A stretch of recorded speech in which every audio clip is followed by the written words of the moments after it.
Good morning, everybody. Welcome to English class. Today we are learning English Khmer, how to use words a lot of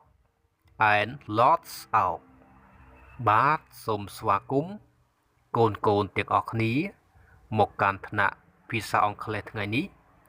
យើងរៀនអំពីរបៀបនៃការប្រើប្រាស់ពាក្យ a lot of and lots of មុននឹងចូលដល់នៃការសិក្សាមេរៀននេះសូមកូនទាំងអស់គ្នាជួយចុចពាក្យជាវឬក៏ចុចពាក្យ subscribe ដល់ channel YouTube របស់លោកគ្រូម្នាក់មួយផងអូខេឥឡូវយើងទៅសិក្សាទាំងអស់គ្នា a lot of គេ a lot of ប្រែថាច្រើន a lot of to show a large amount or number of people or things of count and uncount nouns. A lot of is used in positive, negative and question. ចឹងយើងសម្រួលប្រែជាភាសាខ្មែរ a lot of ត្រូវបានគេប្រើជាមួយនាមរាប់បានជាមួយនាមរាប់បាននិងនាមរាប់មិនបានដើម្បីបង្ហាញពីចំនួនបរិមាណដ៏ច្រើននៃមនុស្សឬក៏វត្ថុ lot of ប្រើជាមួយទម្រង់ស្របទម្រង់បដិសេធនិងទម្រង់សំណួរខេម្ដងទៀត a lot of to show a large amount or number of people or things of count and uncount nouns. A lot of is used in positive, negative and question ចឹងលោកគ្រូប្រើឲ្យម្ដងទៀត a lot of ត្រូវបានគេប្រើជាមួយនាមរាប់បានជាមួយនាមរាប់បាននិងនាមរាប់មិនបានដើម្បីបង្ហាញពីចំនួនបរិមាណដ៏ច្រើននៃមនុស្សឬក៏វត្ថុ a lot of ប្រើជាមួយទម្រង់ស្របបដិសេធនិងសំណួរអូខេ everyone ឥឡូវយើងមកសិក្សាឧទាហរណ៍ទាំងអស់គ្នាឧទាហរណ៍ទី1 I drink a lot of water every day. I drink a lot of water every day. ប្រែថាខ្ញុំញ៉ាំទឹកច្រើនគេច្រើនណាជារៀងរាល់ថ្ងៃខ្ញុំញ៉ាំទឹកច្រើនណាជារៀងរាល់ថ្ងៃអ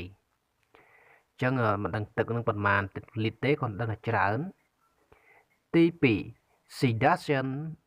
earn គេ earn a lot of money ប្រែថានាងរកលុយមិនបានច្រើនទេទី3 Do you have a lot of books Do you have a lot of books តើអ្នកមានសៀវភៅច្រើនដែរឬទេអូខេឥឡូវយើងទៅមើលឧទាហរណ៍ទី4 We eat a lot of fruit We eat a lot of fruit We eat a lot of fruit ពួកយើងញ៉ាំផ្លែឈើច្រើនទី5 There were a lot of students in our class មានសិស្សច្រើនមានសិស្សចំនួនច្រើននៅក្នុងថ្នាក់រៀនឬក្នុងថ្នាក់រៀនយើងមានសិស្សច្រើន I don't have a lot of time I don't have a lot of time ខ្ញុំមិនមានពេលច្រើនទេអូខេឥឡូវយើងមើលពាក្យ a lot of ស្មើនឹងពាក្យថា lost out ជាង a lot of ស្មើនឹងពាក្យថា lost out ហើយរបៀបប្រើប្រាស់នៃពាក្យ lost out ក៏ស្មើនឹងពាក្យថា lot out ដែរចឹងរបៀបប្រើប្រាស់កូនអញមើលនិយមន័យនៅក្នុងពាក្យ lot out បានណាឧទាហរណ៍ I have lost out cars ឬក៏ I have a lot of cars ខ្ញុំមានឡានច្រើនគ្រឿង She buys lots of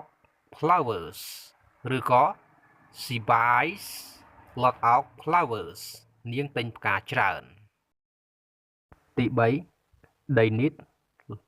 lots of time ឬក៏ They need a lot of time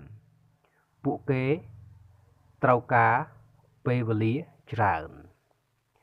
អូខេឧទាហរណ៍ទី4 We eat a lot of fruit ពួកយើងញ៉ាំផ្លែឈើច្រើន There were a lot of students in our class ក្នុងថ្នាក់រៀនមានសិស្សច្រើន I don't have a lot of time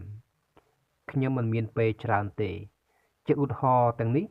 យើងបានរៀននៅក្នុងពាក្យថា a lot of ជាលោកគ្រូចង់បញ្ជាក់ម្ដងទៀតណាអញ្ចឹងពាក្យថា a lot of ស្មើនឹងពាក្យថា lots of គឺយើងប្រើជំនួសគ្នាបានណាយើងប្រើដូចក្នុងអត្ថន័យនិយមន័យដែលយើងនិយាយអញ្ចឹងពាក្យទាំងពីរហ្នឹងគឺយើងប្រើ